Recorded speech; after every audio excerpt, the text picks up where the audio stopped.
Steven Butler, how's this feel?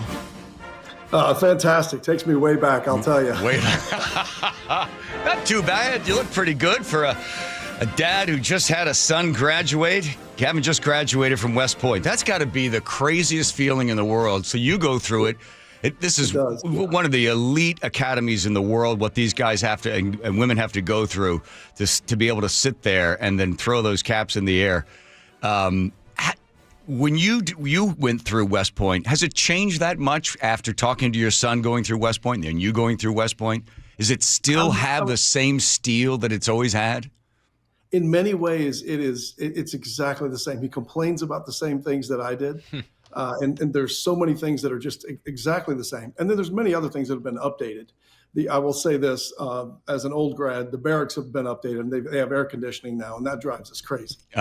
We don't need air conditioning, right? We need to make this tough. But, the interesting thing about it is you think your kid's special and you think your kid's really something, and he gets to a place like West Point and he's around 1,000 kids who are every bit as smart and athletic and everything, and sometimes, in many cases, better than he is. And you think, wow, if that's what this nation has to offer, we're in really, really good shape. Yeah, that's got to make you feel wonderful. So the reason we're having you on is because I know that you were there for the speech, and I've been watching a lot of the stuff in the media, Trump unhinged, going about trophy wives and stuff. So you were sitting there as a West Point graduate and now a proud father of one. What was your overall take on the speech that the president gave there on Saturday? Or Sunday? I would say I thoroughly enjoyed it. It was vintage Donald J. Trump. It was fantastic. He had incredible moments which show why people love him so much. And to be fair, it was mixed. There was a good 10 or 15 minute stretch in the middle. He went on quite a bit about some things where he lost his some, to be fair.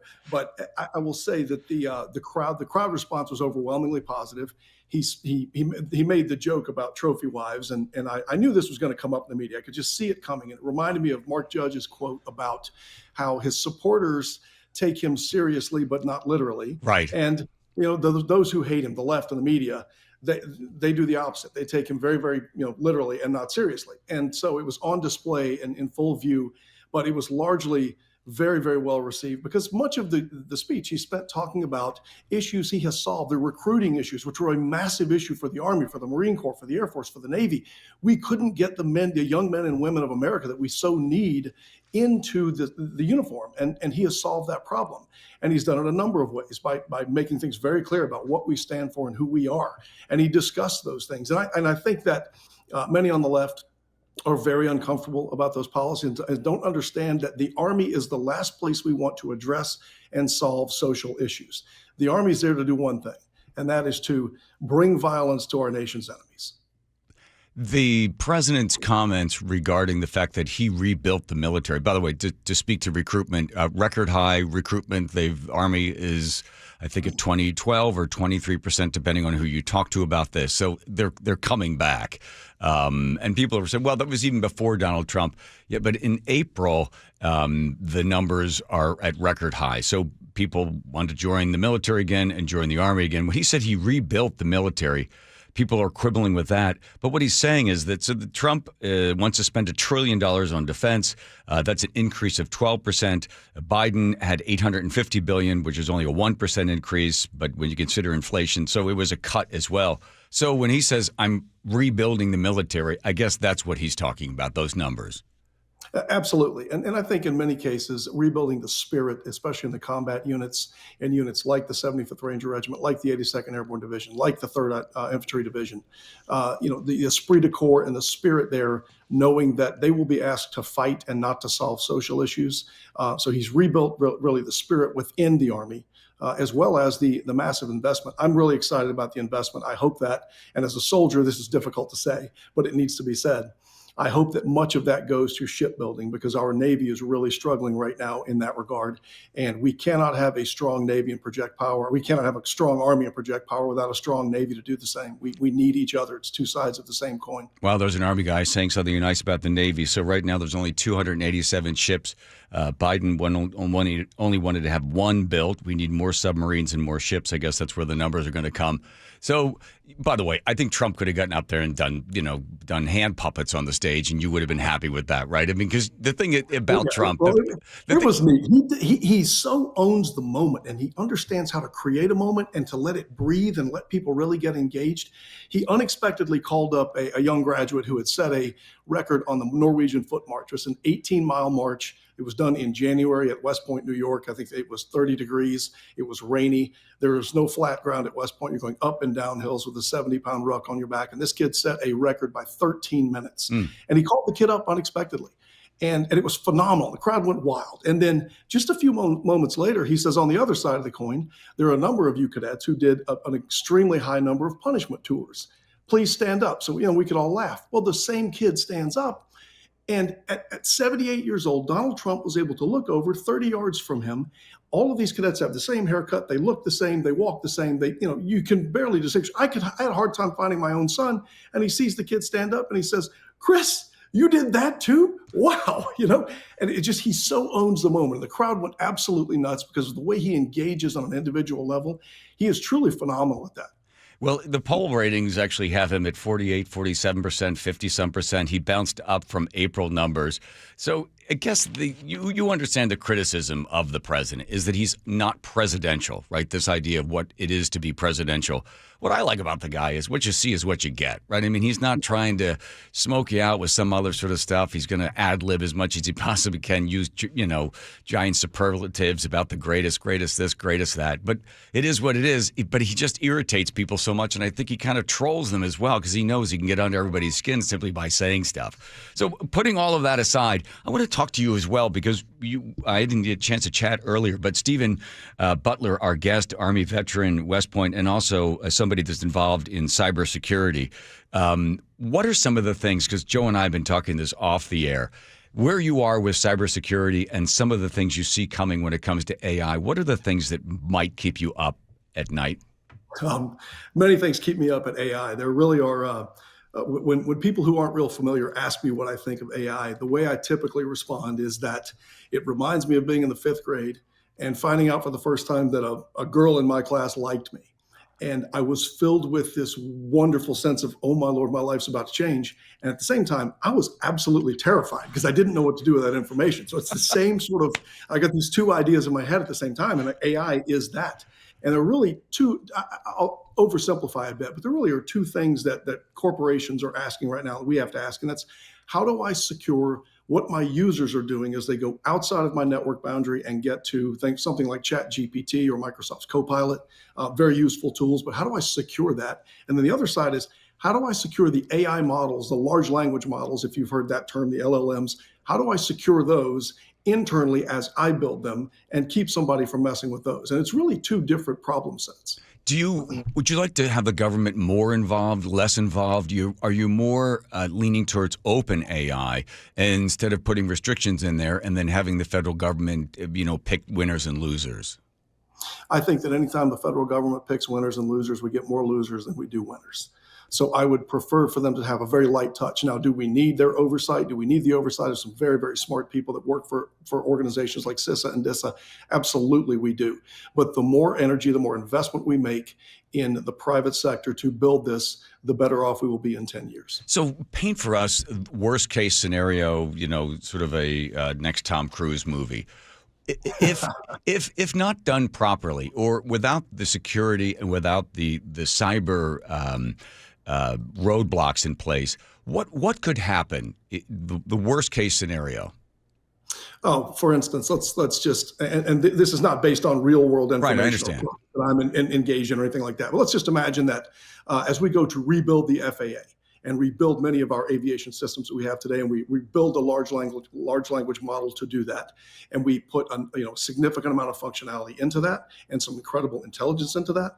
The challenge with this, what we call runtime security or application security like this, is that it's incredibly random and incredibly personal, and it's very, very hard to put roles-based access controls in there. So, for instance, just in any random company that's building an LLM, I want my CEO to be able to go in and query the language model and say, how do we look for this product 3 quarters down the road and get an answer?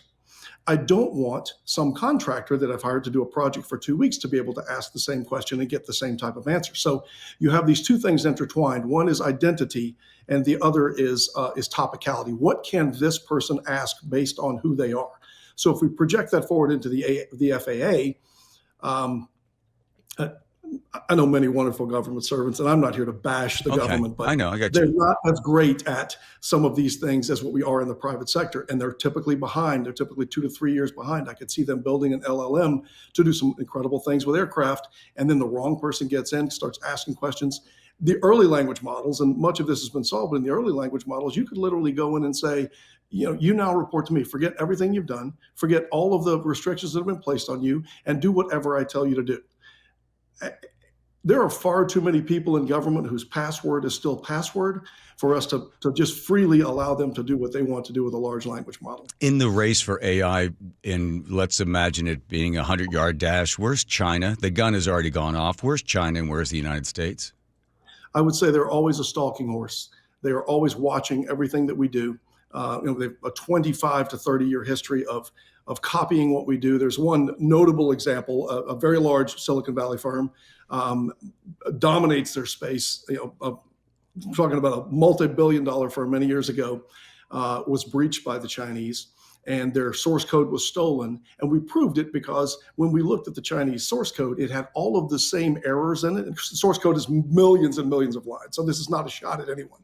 But they had the same errors in their source code as this company that dominated their space had in their own source code. So we know how closely they're watching us. We know how they're doing everything. We suspect strongly, and I think in many cases we know, that they have people planted within companies and universities who are taking all of our great work and doing things with it. So they're not where we are. I think culturally, the thing that we do so well is we are so imaginative, and we can push models, and we can push ideas before the rest of the world even has those. So I believe we probably still have a 3 to 4 year advantage in many cases, but they close that gap daily by absolutely taking from us. We did a story the other day. We couldn't confirm or deny it, but we threw it out there as, well, people are saying this. You ready for this one? Here's what they're saying, Steven, that China is already mining on the other side of the moon helium. Because helium is, okay, he's laughing at us, Joe. Helium-3. Helium-3, because it's needed to cool the AI processors. Nothing would surprise me, but that seems a little too far for me at this point. That's what I said. We're tracking every launch of anything like a rocket that would go. We know where they're going. We know what they're doing. If they were doing that, we would know. But I will say those are the kind of headlines we're going to see for the rest of our lives, frankly. One final one for you, and I really appreciate your time with us on here. Army veteran, West Point grad, had the honor of being able to watch his son graduate. If we go to war, God forbid, and do you ever think to yourself, like, and this might not be under Trump, but like, let's go other presidents and stuff. Did you ever think to yourself, like, I don't want my kid fighting in that war? I don't think the United States should not be in that war. Or does a warrior say, well, I've signed up and I'm going regardless because the commander-in-chief says you go and you go? Do you ever at night or any point think, God, I don't want my kid in that. I think it's for purposes beyond the democracy or the protection of America? Yeah, I would say that as the parent of a warrior, that's always in the back of our mind. Is this a true and valid war? Do we need to be there? So that's a question we always ask.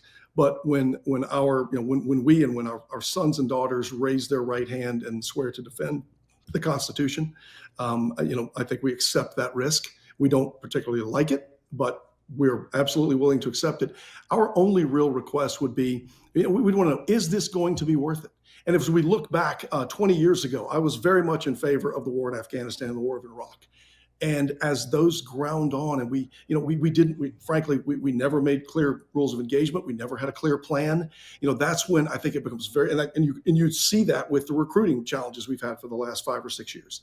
And so that's really what we look for is, where are you sending my son and why? And if you can answer that question for me, we've already made peace with the fact that he will be in harm's way. Well, hopefully you never have to ask those questions.